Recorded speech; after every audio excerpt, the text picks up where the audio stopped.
Hello student, welcome back to Supriya study point. आज हम biology का एक बहुत ही इम्पॉर्टेंट टॉपिक सेल ऑर्गेनेल को बहुत ही इजी ट्रिक से समझेंगे। अगर आप नीट या फिर क्लास 11th के स्टूडेंट हैं तो ये वीडियो आपके लिए बहुत ही यूज़फुल होने वाला है। सो लेट्स गो, हम स्टार्ट करेंगे सेल ऑर्गेनेल को। हम पढ़ने वाले हैं आज सेल ऑर्गेनेल के टॉपिक को, जिसको कि आज हम सिर्फ समझेंगे ही नहीं पर इस चैनल से आज आप इस टॉपिक को याद करके भी जा रहे होंगे। तो ठीक है, आइए हम स्टार्ट करते हैं। हम बात करेंगे सेल ऑर्गेनेल की। तो सेल के अंदर बहुत सारे पार्ट होते हैं और हर एक पार्ट के हर एक पार्ट का अपना एक अलग अलग फंक्शन होता है। ठीक है, तो आज उसके पार्ट को और उसके फंक्शन को हम अच्छे से डिस्कस करेंगे। तो सबसे पहला होगा हमारा न्यूक्लियस। न्यूक्लियस में क्या होता है? Storage of genetic material and overall control of whole cell. मतलब कि जेनेटिक को सेल ऑफ द ब्रेन भी कहा जाता है, मतलब इसको सेल का ब्रेन भी कहते हैं क्योंकि इसके सारी चीज़ों को, सारी एक्टिविटी को कंट्रोल करता है। देन साइटोप्लाज्म की बात करेंगे तो इसमें hold cell organelle and site of the cellular reaction. इसमें क्या होगा? होल्ड करता है सेल ऑर्गेनेल्स को और साइट ऑफ सेलुलर रिएक्शन पे। सेल वॉल की अगर हम बात करें तो इसका काम होता है प्रोटेक्शन देना। ये सेल वॉल को प्रोटेक्शन देने का काम करता है। Then cell membrane, plasma membrane की अगर हम बात करें तो इसका काम होता है transport of substance in and out of the cell. इसका ट्रांसपोर्ट का काम होता है, जो कि सब्सटेंस को ये ट्रांसपोर्ट करने का काम करता है। और अगर हम बात करेंगे एंडोप्लाज्मिक रेटिकुलम की, जिसको हम ER शॉर्ट फॉर्म में इसको हम ER के नाम से भी जानते हैं, जिसका फुल फॉर्म होता है एंडोप्लाज्मिक रेटिकुलम। इसका काम होता है प्रोटीन सिंथेसिस करना एंड लिपिड सिंथेसिस करना।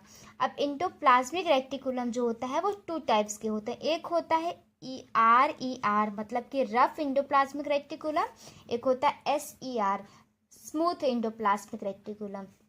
तो जिसका काम होता है प्रोटीन सिंथेसिस करना वो करता है रफ एंडोप्लाज्मिक रेटिकुलम, और जिसका काम होता है लिपिड सिंथेसिस करना उसका नाम होता है मतलब वो जो करता है, जो लिपिड सिंथेसिस करता है वो करता है कौन? Smooth endoplasmic reticulum. Then mitochondria की अगर हम बात करें तो इसका काम होता है एनर्जी जनरेशन का, मतलब कि इसको powerhouse of the cell भी कहा जाता है क्योंकि एनर्जी जनरेट करता है। देन साइटोप्लाज्म की बात करें तो इसका काम होता है फोटोसिंथेसिस करना। गोल्जी एपिटस की अगर हम बात करें तो मॉडिफिकेशन, पैकेजिंग और सपोर्टिंग मतलब ट्रांसपोर्ट करता है और पैकेजिंग में काम करता है। ठीक है, सेंट्रोसोम की बात करें तो सेल डिवीजन में काम करता है। जब हम सेल डिवीजन चैप्टर पढ़ेंगे तो उसमें इस चीज़ को हम बहुत ही ईजी वे में और समझ पाएंगे। राइबोसोम की अगर हम बात करें तो प्रोटीन सिंथेसिस का काम होता है। राइबोसोम का काम ही होता है कि वो प्रोटीन सिंथेसिस करें। और लाइसोसोम की अगर हम बात करें तो लाइसोसोम जो होता है वेस्ट को डिस्ट्रॉय करने का इसका काम होता है। और वैक्यूल जो होता है वो होता है स्टोरेज का काम करता है। और प्लास्टिक जो होता है वो फूड में, मतलब प्लांट में फूड सिंथेसिस का काम होता है। ठीक है, और इसका डायग्राम कुछ ये रहा। अगर हम देखें तो ये रहा इसका न्यूक्लियस, ये रहा न्यूक्लियस। देन ये गोल्जी एपिटस है और ये रहा वैक्यूल, जो खाली जगह होती है ना उसी को बोलते हैं वैक्यूल। और ये रहा माइटोकॉन्ड्रिया, जिसको powerhouse of the cell कहते हैं। देन राइबोसोम, ये रहा राइबोसोम, जो छोटे छोटे से पॉइंट जैसे दिख रहे हैं। इसका काम क्या होता है? प्रोटीन सिंथेसिस करना। और ये बाकी सारे, और ये रहा रफ एंडोप्लाज्मिक रेटिकुलम, ये रहा लाइसोसोम, जिसका काम होता है वेस्ट को डिस्ट्रॉय कर देता है, तोड़ देता है। और ये रहा स्मूथ एंडोप्लाज्मिक रेटिकुलम। तो जरा सा रिवाइज करेंगे तो क्या रफ एंडोप्लाज्मिक रेटिकुलम क्या कर रहा था? प्रोटीन सिंथेसिस कर रहा था। और स्मूथ एंडोप्लाज्मिक रेटिकुलम जो था वो लिपिड सिंथेसिस कर रहा था। ठीक है, तो आइए हम इसको बहुत ही इजी ट्रिक से समझेंगे। तो ये रही ट्रिक। क्या है? अगर आपने इसको याद कर लिया तो आपको याद हो जाएगा कि सेल ऑर्गेनेल्स में कौन कौन से पार्ट होते हैं।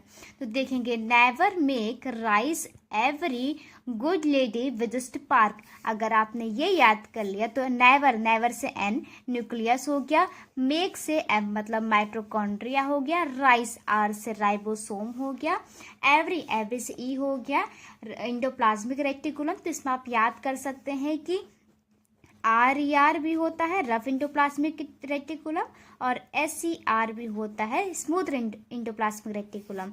देन गुड से गोल्जी बॉडी हो गया, LL से लेडी है ना, लेडी, और येल हो गया मतलब लाइसोसोम हो गया। देन विजिस्ट मतलब वैक्यूल हो गया, पार्क से प्लास्टिड हो गया। तो आई होप आपको ये वीडियो बहुत ही यूजफुल होगी।